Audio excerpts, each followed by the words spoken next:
The night before last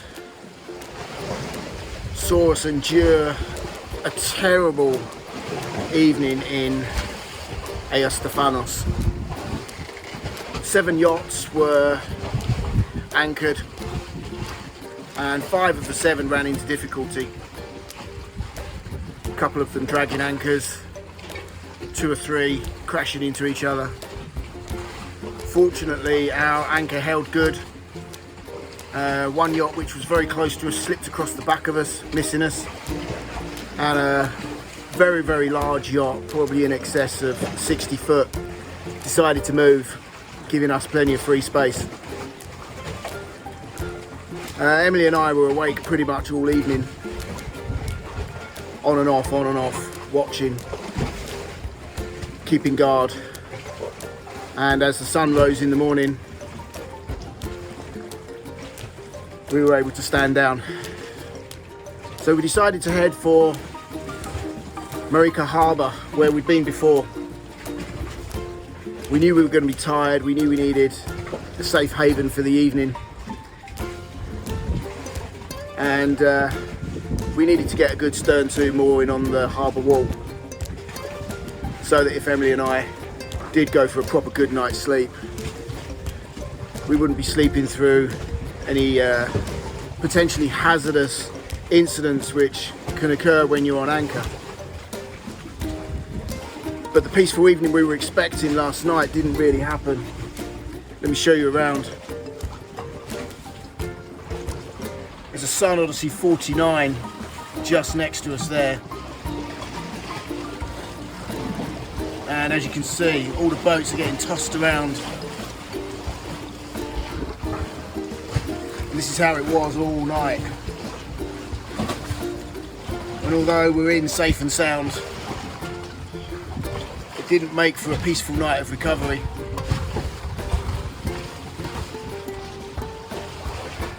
And once again, being tossed around like a cork in a washing machine. Quite a lot to be said actually for the calmness and the safety and the peace and tranquility of sailing in the Ionian. I never thought I would hear myself say I'm craving for a bit of med motoring. So today we've got to choose our opportunity well to leave, because on our left port side is the harbour wall, and at the moment we're getting a little bit of respite from the Sun Odyssey. But as soon as we stick our nose out, we will face the full force of the incoming swell.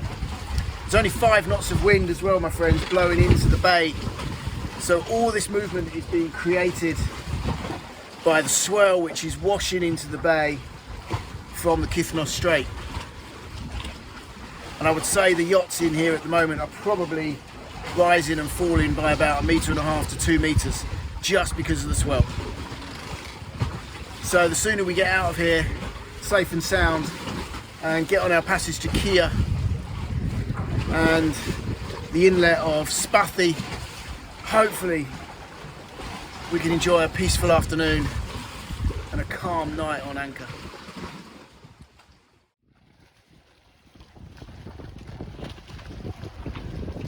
So here you go guys, I've just jumped off our Lavrio 38 Aristoteles, just to show you from harbour side just what's going on here this morning. There's the Sun Odyssey 49, and then further down with the blue stripe, a lovely old big boat, proper retro salty sea dog stuff. That boat is actually harbour bound at the moment with a broken gearbox. Even the bigger vessels, as you can see up there, the catamarans are being tossed around.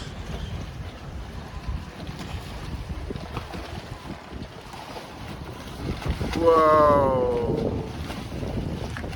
This is going to be a fun departure. And there's our element of risk just there, that's the harbour wall. Holy smokes everyone. What a morning. There's a little bit of damage caused to the vessel next to us, the Sun Odyssey 49. They broke their gangplank or boarding ladder. They also snapped a shoreline as well, and the skipper wasn't even on board. The young couple who were left in charge of the vessel while the skipper and vice skipper or co-skipper went for breakfast hadn't got a clue what to do. You should always teach your crew the basics of shoring up a yacht. Once you know how to do it, it's something you'll never forget. And shoring up a yacht in a harbour or a marina when you've got swells coming in from the Meltemi is an essential. But unlike the other evening when we survived a rock and rolly night unscathed, Emily and I fell victims for the first time. We were probably 80% through our departure procedure from Marika Harbour. Dylan was pulling the anchor. He only had about 15 metres left to go. I was helming. Emily was on the lines. And for some reason, our starboard shoreline went overboard with one end still attached to the cleat. As I was on the helm, all I was thinking of was keeping us away from the harbour wall and giving Dylan enough time to bring the anchor up. I then started to lose power. And if you're a sailor, you know what's coming next, don't you? Put a wayward shoreline and a propeller under power in the mix and you know what you're going to get. We had one hell of a mighty prop twist up this morning. By the grace of God or Poseidon, who only knows, we drifted gently backwards alongside a traditional old fishing boat. Everyone was efficiently putting fenders where they needed to be. And eventually we established as well that while we were drifting in an uncontrollable direction due to having no power, your rudder only works under power, just like a car. Your wheels will only turn you in a direction you want to go under power. It's exactly the same. You'll get a little bit of movement through the rudder, but once you take the propeller away from the rudder and you have no power, that's it. You are just drifting. So our departure ended in a well twisted up and tangled shoreline, and we'd also dragged our anchor across another anchor line. And just to put the cherry on the cake, my friends, the anchor's actually locked together, like when you grasp someone's hand with your fingers wrapped around it. It was a fucking nightmare. So I'm just out for a walk to get off the boat, have a little bit of time to process.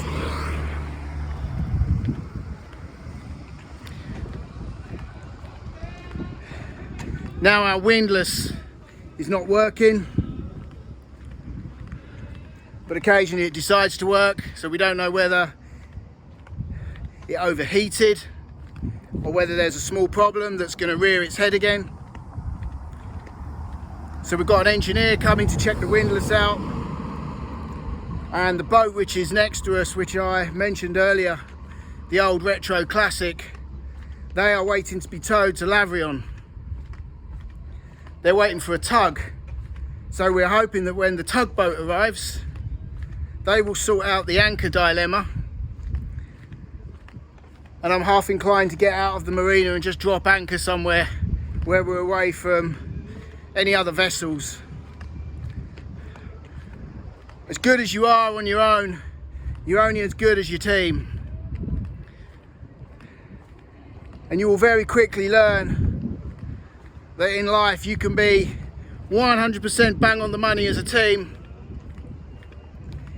There is always an element of risk which is out of your control. And this morning, we had an encounter with that. But on the bright side, we get to spend another day, possibly, in Marika Harbour, and we get to enjoy the lovely views out across the strait, which is where hopefully we'll be heading later today or tomorrow morning, back in the direction of Lavrio.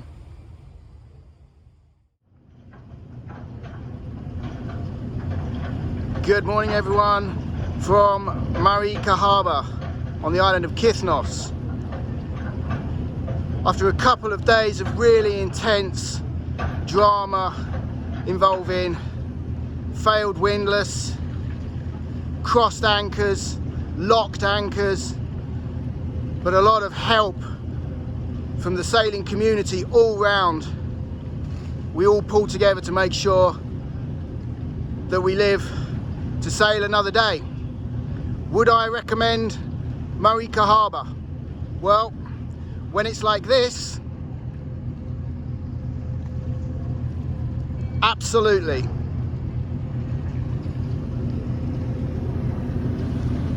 But when it's like this, and you're stern to moored up only 2 boats away from the big ferries, I'll probably pass on it, thank you very much. So guys, by the way, I have a quick update for you. Our journey of exploration around the Aegean Cycladic Islands is coming to a close. We are just about to enter Lavrio Marina or Lavrio Port. We left Marika Harbour this morning amidst a little bit of controversy. Our windlass is now broken, and we contacted the charter company, and I informed them that as the skipper of the vessel I was refusing to leave with a broken windlass. The managing director of the charter company told me to leave the anchor behind, drop it on the floor in the harbour and bring the boat back. I asked him who was going to be responsible for paying for the anchor, and he failed to comment.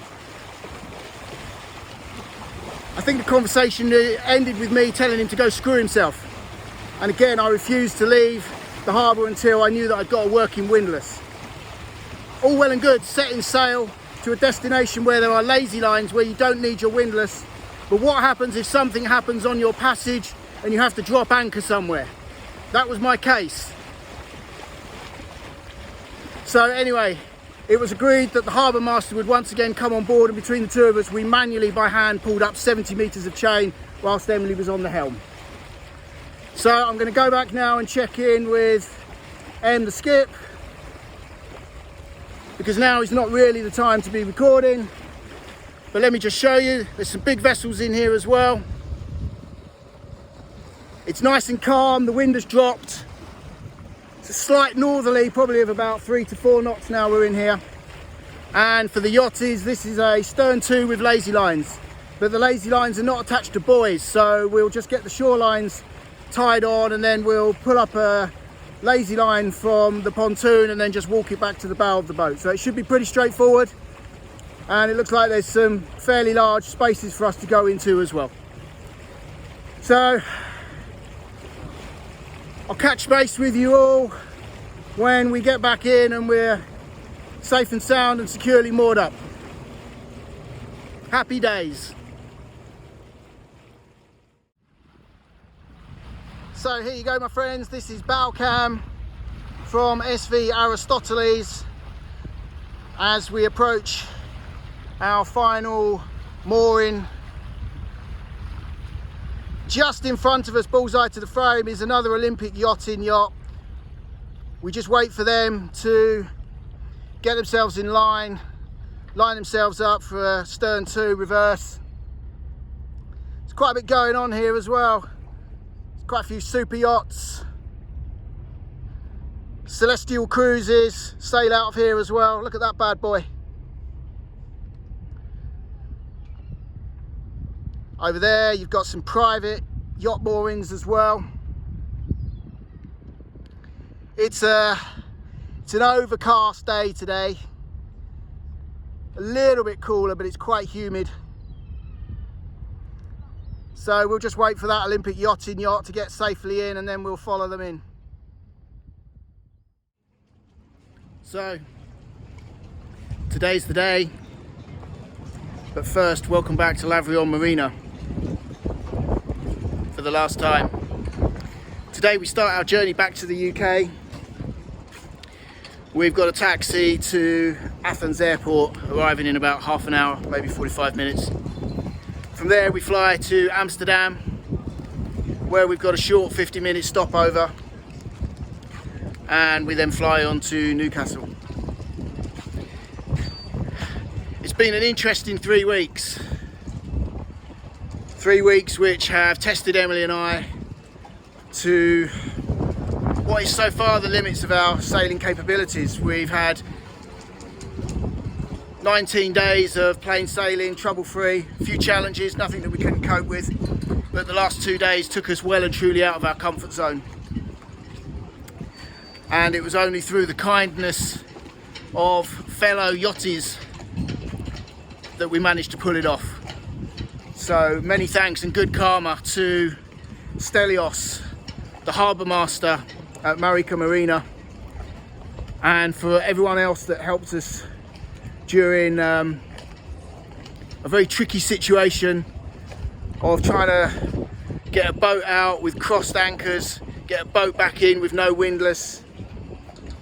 For the first time I've experienced the not so pleasurable activity of pulling up 70 metres of chain by hand, but again, thanks to the harbour master, Stelios, you legend. So, heads up to fellow yachties who have previously sailed in the Ionian, what we call the Med Motors. If you're thinking of coming down into the Aegean, the Cycladic or the Cyclades Islands, be prepared. Be prepared for gusts. Be prepared for rolling waves and white tops, even though there's only 4 to 5 knots of wind. This is a completely different ballpark, my friends. Would we return? Yes, but maybe with 2 more crew. Are we going to continue with our adventures and next year head off and sail destinations new? Absolutely. Croatia at the moment is looking like our destination. The only thing that will prevent that is the cost of everything. The cost to get there and the cost to stay there. So we might even look towards going back into the Ionian. Sail out of Lefkas, take in Paxos, Antipaxos, Corfu, and then maybe head back down to Kefalonia, which is one of our favourite sailing grounds. But that's all in the future. So for now, I think we will take with us our experiences of sailing the Ionian, our experiences of sailing in the Cyclades and the Aegean, put them all together and come away as better sailors. And I think we've definitely done that. So if you've enjoyed this series, don't forget to like, share and subscribe for more like this. Don't forget to continue following us on our journeys. And very soon I'll be bringing you a series of solo hiking around the entire coastline of Santorini. That's me out on my own again. Solo hiking is not really Emily nor Dylan's cup of tea. So thank you very much to everyone who's followed us. Thank you ever so much to all the subscribers and the people who have liked and left comments. It's been another interesting experience, but as they say, no one is getting out of here alive. So live life to the full, my friends, travel often and be kind. One last look around before we depart from Lavrio Marina. Good karma to you all.